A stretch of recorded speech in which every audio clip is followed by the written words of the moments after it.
First impression with the ADNOC Voyager SPX.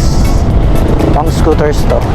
Pansin ko yung kanyang acceleration medyo nag-improve.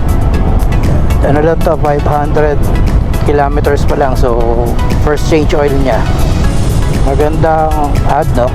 Maganda yung response ng engine. Tsaka tahimik. ADNOC is API and JAS approved. Meron siyang seal ng donut ng API. Kaya sigurado kayo na high quality oil. May ibang available na na oils ang ADNOC for 40. Yung Decambio and itong for scooters. Malaman natin kung anong outcome after 1,000 kilometers sa kanyang second change oil.